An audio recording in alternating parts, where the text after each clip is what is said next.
भोपाल से है, जहां पुलिस आरक्षक भर्ती परीक्षा को क्लीन चिट मिल गई है। मैप आईटी ने गृह विभाग को जांच रिपोर्ट सौंप दी और पास करने के बाद अयोग्य बताने वाली शिकायत को झूठी करार दिया है। इस रिपोर्ट में कहा गया है कि योग्य और अयोग्य के आधार पर परीक्षा परिणाम जारी हुआ है। रिपोर्ट के बाद जल्द ही फिजिकल टेस्ट की प्रक्रिया शुरू की जा सकती है। पहले चरण में बताए नहीं गए थे मेरिट लिस्ट के अंक कितने थे, वो ये बताए नहीं गए थे और अंक बताने से फिजिकल टेस्ट प्रभावित होने की संभावना रहती है और इसी के चलते अंक जग जाहिर नहीं किए गए थे। 2016 और 2017 की परीक्षा में भी कट ऑफ मार्क्स घोषित नहीं हुए थे। रिक्त पदों के मुकाबले 5 गुना अभ्यर्थियों का रिजल्ट घोषित हुआ है। पहले चरण में 30,000 अभ्यर्थी पात्र घोषित हुए हैं।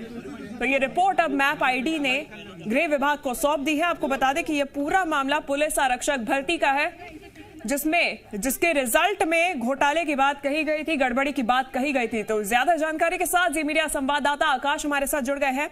आकाश, बड़ी बात है ये, क्योंकि जिस तरीके से गंभीर आरोप अभ्यर्थियों की तरफ से लगाए जा रहे थे, रिजल्ट की कॉपी में दिखाई जा रही थी कि किस तरीके से पास और शाम तक अयोग्य बता दिया गया है। इसके बाद अब मैप आईटी की जो रिपोर्ट आई है उसमें क्लीन चिट मिल गई है पूरी तरीके से।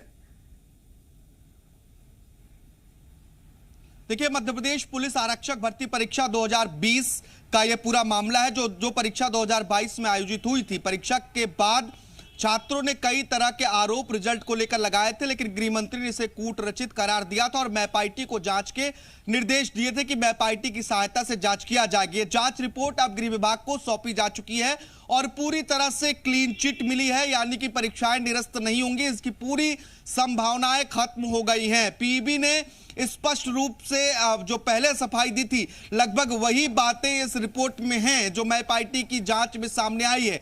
देखिए, 6,000 पदों के विरुद्ध 5 गुना अभ्यर्थियों का चयन किया गया था। करीब 30,000 अभ्यर्थियों का चयन हुआ है। कट ऑफ जारी करने की बात लगातार अभ्यर्थियों की ओर से की जा रही थी, लेकिन यह स्पष्ट तौर पर कहा गया है कि 2016 और 17 की जो परीक्षाएं थी उस दौरान भी कट ऑफ नहीं दिया गया था, क्योंकि पहले चरण के परिणाम में कट ऑफ जारी करने पर जो फिजिकल टेस्ट होता है वो प्रभावित हो सकता है। तो अब फिजिकल टेस्ट की संभावनाएं बढ़ गई हैं। जल्दी फिजिकल टेस्ट की तारीखों का ऐलान हो सकता है। साथ ही मैप आईटी की इस रिपोर्ट में जो आरक्षण संबंधी सवाल उठाए गए थे उस पर जवाब ये दिया गया है कि जो महिलाओं के लिए आरक्षित सीटें थी, करीब 1700 के आसपास ये सीटें बताई जाती है, इसमें भी पूरे नियम का पालन किया गया है। इसमें लिखा गया है कि आरक्षण प्रावधानों के तहत महिलाओं की 1,786 पदों के विरुद्ध 3,694 महिला अभ्यर्थियों को पात्र घोषित किया गया है। देखिए, नॉर्मलाइजेशन को लेकर अभ्यर्थी सवाल उठा रहे थे। नॉर्मलाइजेशन को लेकर पीईबी ने इस जांच रिपोर्ट के बाद यह स्पष्ट कहा है कि जो नॉर्मलाइजेशन की प्रक्रिया पीईबी की है उसे बीते साल कोर्ट में चुनौती दी गई थी और नॉर्मलाइजेशन की प्रक्रिया को कोर्ट ने सही माना था। तो नॉर्मलाइजेशन पर सवाल उठाने का कोई अधिकार ही नहीं बनता है, कोई प्रश्न ही नहीं बनता है। तो ऐसे में अब पूरी तरह से क्लीन चिट मिली है, तो यह समझ लेना बहुत जरूरी है कि जो परीक्षा रद्द करने की मांग लगातार उठ रही थी, यह परीक्षा रद्द नहीं होगी। साथ ही फिजिकल टेस्ट जो होना है उसकी तारीख भी जल्द आ सकती है। देखिए, फिजिकल टेस्ट के बाद ही कट ऑफ मार्क्स की लिस्ट जारी होगी, यह स्पष्ट रूप से इस रिपोर्ट में कहा गया है। बिल्कुल आकाश, बहुत ही बुनियादी सवाल, मैप आईटी ने अपनी जांच रिपोर्ट पेश की है, क्या प्रक्रिया इस्तेमाल की गई है, किस तरीके से यह जांच की रिपोर्ट पेश की गई है? देखिए, जो दावा किया जा रहा था कि रिजल्ट में पहले उन्हें पास दिखाया गया, बाद में फेल दिखाया गया और अभ्यर्थियों ने मांग की थी कि रिजल्ट को सार्वजनिक किया जाए, कट ऑफ मार्क्स घोषित किए जाए।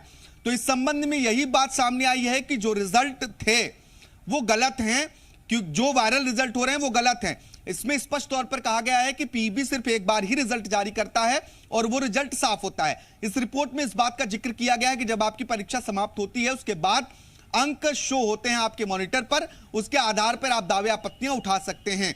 यह बात भी इस रिपोर्ट में कही गई है, क्योंकि लगातार सवाल उसी बात को लेकर उठ रहे थे कि अंकों को सार्वजनिक किया जाए और रिजल्ट जो दोबारा जारी हुए हैं इसके लिए परीक्षा को निरस्त किया जाए।